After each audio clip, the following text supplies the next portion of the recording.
Hi. So, I'm not dead. Just took an unexpected 8-month break. But don't worry, like I've said before and probably will say again, I'm going to try to keep these videos more consistent from here on out. I promise I will try. Not the most glamorous return to form, but today I'm painting the giant scorpions from Ankh.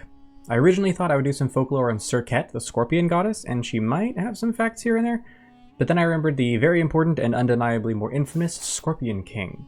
So he's going to be our theme today. Not the one from The Mummy, no. I began with a dark coating of Vallejo's Dark Rust mixed with some pure black. I used Pro Acryl for the black because they have heavy pigmentation, a dropper bottle adjacent lid, and their bottles come with quite a bit more paint than Citadel. Of course, that doesn't matter when I'm accidentally spewing too much all the time. I feel like I could have phrased that better. A quick switch to a bigger brush later, and I based the entire scorpion body except for the claws in my dark brown.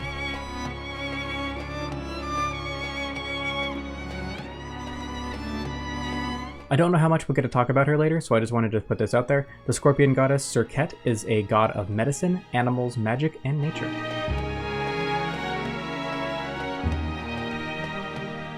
Adding some sky gray into my base tone, I started blocking out the highlights on what is a very glossy armored texture, so I'm not too fussy on making the transitions that smooth. In fact, I wanted to build up some quick choppy highlights to maintain that glossy feel to it. I ended up covering most of the armor in this tone, except for the deep recesses in the creases as well as the shadows below the body. A very important first thing to know when talking about the Scorpion King is which one. There are actually two people credited as the Scorpion King, but they also lived really close to each other.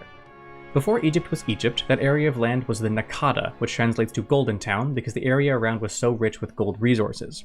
It was separated into 3 segments called Nakada the First, the Second, and the Third, very imaginatively, and ranged from 3900 BCE to 2900 BCE approximately. King Scorpion I, as he is sometimes called, lived during 3200 BCE, nearer the end of the Nakada and the beginning of Egypt. This is looking much more matte after it dries, so I added a bunch more sky gray in, suddenly remembering that dark colors tend to drown out lighter color highlights as you mix in, so you need more light to get a good effect. And I continue my scratchy buildup of tones.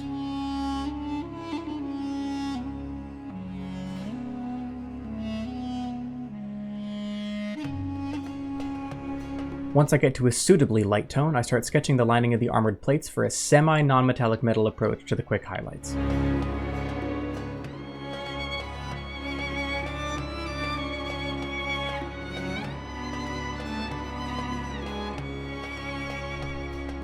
The legs I highlight less like glossy armor and more like regular flesh, as I want the armor to pop slightly more. I mean this in a more do as I say, not as I do kind of way, because I really didn't do that at all.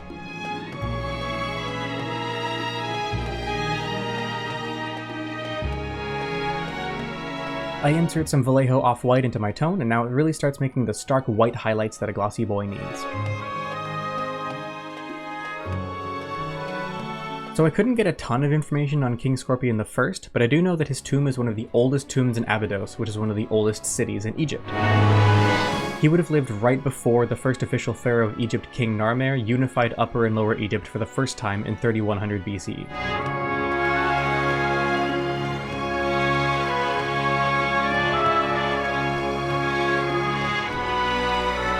Another thing about King Scorpion's tomb is that they found some of the earliest evidence for winemaking in the form of random grape skins, jars, and dried pulp. Also, this goes without saying, and I feel like I've said it a ton before, but the brighter your highlights are, the smaller the area of the mini you'll want to highlight with them.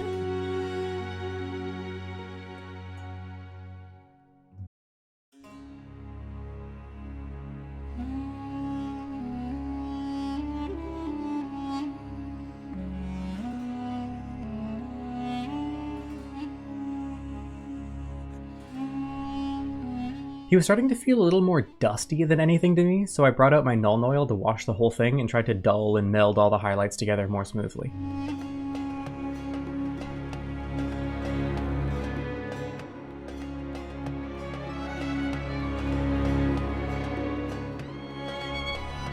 And for the red parts, I mixed together about a 50-50 black red and dark red as my base tone and covered the claws and the mouthy bits.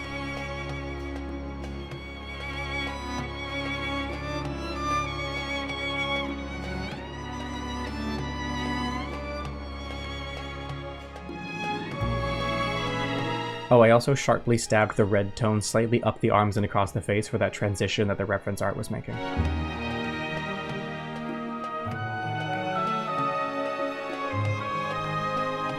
I then highlighted it with increasing additions of scarlet, going up to pure scarlet. So moving on to King Scorpion II. He lived closer to 3100 BCE, and in 1995, J.C. Darnell and D. Darnell discovered something called the Scorpion Tablet that dated about 5,000 years from the past. Just a quick addendum. During some of my research, I was trying to find a photo of the Scorpion Tablet, and I actually couldn't find one. All that was coming up was a photo of the Narmer tablet. So that's a bit ironic considering a thing that happens later in this video. But I did find that the Scorpion mace head does exist, the Narmer mace head does exist. So just pretend that I didn't say Scorpion tablet and that I may perchance remain a reputable source of information. Thank you very much.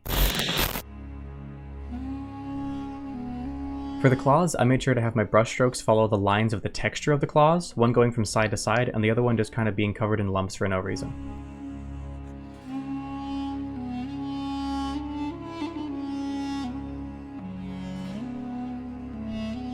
It's usually around this point in the painting process that I decide to look at the reference art that I'm trying to match exactly and realize that the red that they have in the art is actually a much more royal, cooler red than the warm orange tone that I'd put on my mini, and then I look at my model for a little bit in despair before utterly deciding it's probably fine and no one would notice unless someone told them anyway, so I might as well just keep it that way.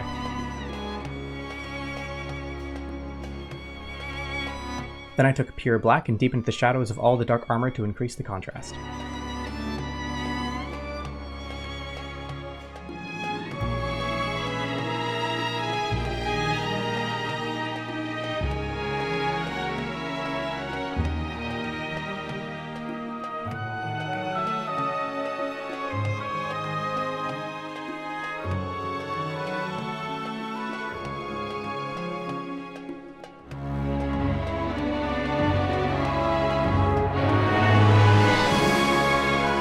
Then for step 2 of increasing contrast, I use either pure off-white or even pure white, and I use my smallest brush to add some very bright glints in places where it logically makes sense.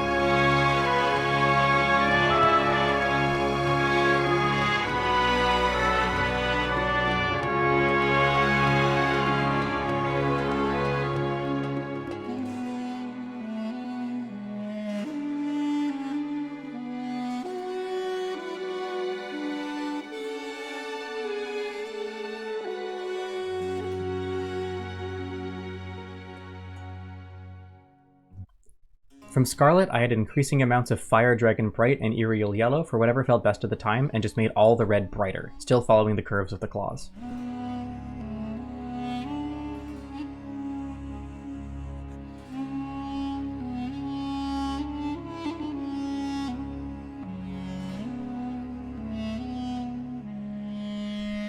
There was another relic found about King Scorpion, which was the Scorpion Mace Head, which showed him surrounded by servants that seemed to be sowing seeds.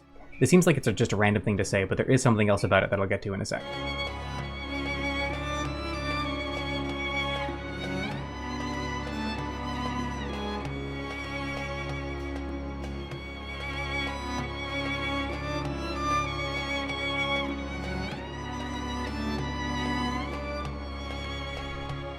The fangs I decided to base in straight up red to highlight later.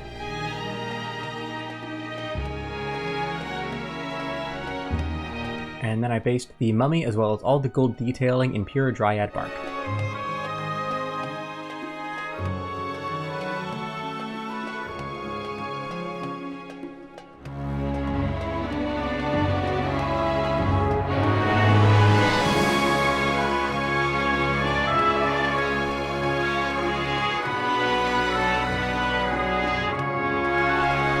We have now officially been doing this for long enough that I actually have a bit of a recipe for warm gold tones that I will return to because I have no imagination and I have found one thing that works, and by God, new things are scary.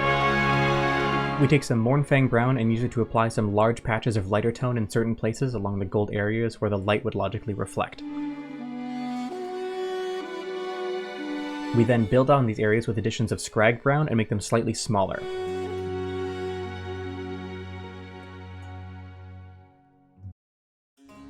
And then we mix in some Uriel yellow, eventually using pure Uriel yellow in very, very small patches, trying to build up to our brightest yellows right next to places where we keep our darkest browns.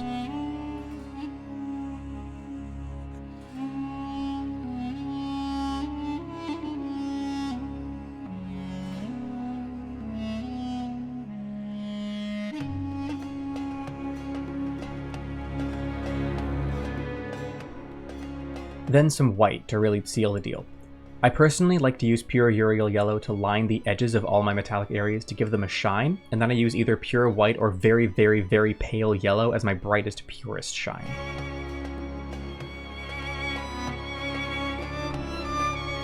Back to the Scorpion tableau and Macehead. Those are both about King Scorpion, however there are also items called the Narmer palette and the Narmer Macehead about the first pharaoh. The items and the images are rather similar, and Narmer's items depict him having a military victory over a previous ruler before forming Egypt himself. The relics being there is good evidence that Narmer was present before the foundation of Egypt, but there is little to no evidence that King Scorpion II was present. This had led to a couple theories. One is that King Scorpion II and King Narmer were direct rivals to one another, but another theory, and this one is a lot more fun to me, is that Scorpion and Narmer were actually the same person.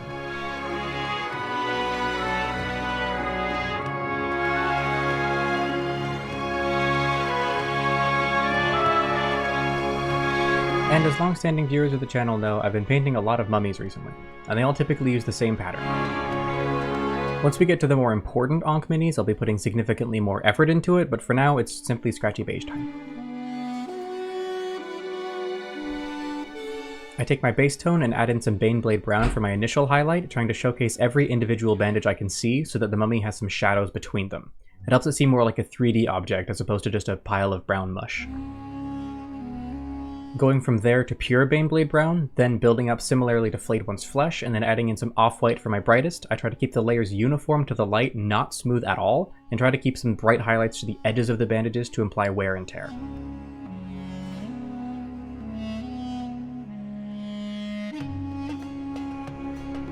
For his tiny little exposed face, I just added some Baneblade Brown and off-white to the base tone. There's a couple little green gemstones on Scorpions, and I decided to base them in a mix of Caliban green and Cabalite green, then highlighting simply with Moot green. Yeah, no, let's just block what I'm painting. Let's just not see it at all completely, just not let the camera view that at all. That's a great plan.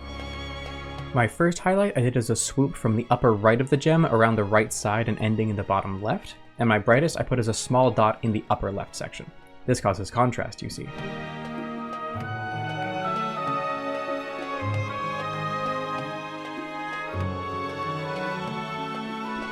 Now onto the base.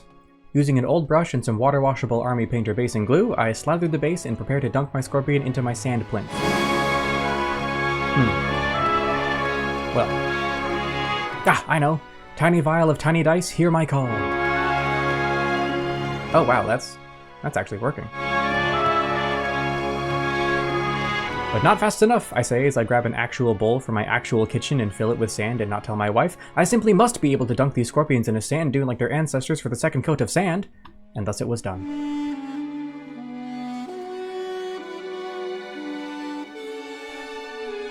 With my sandy boys all sandy now, I randomly use Seraphim Sepia and Nuln Oil all over the sand to give it some tonal variety and depth, trying to make sure they mix evenly or naturally depending on where the shadows fall.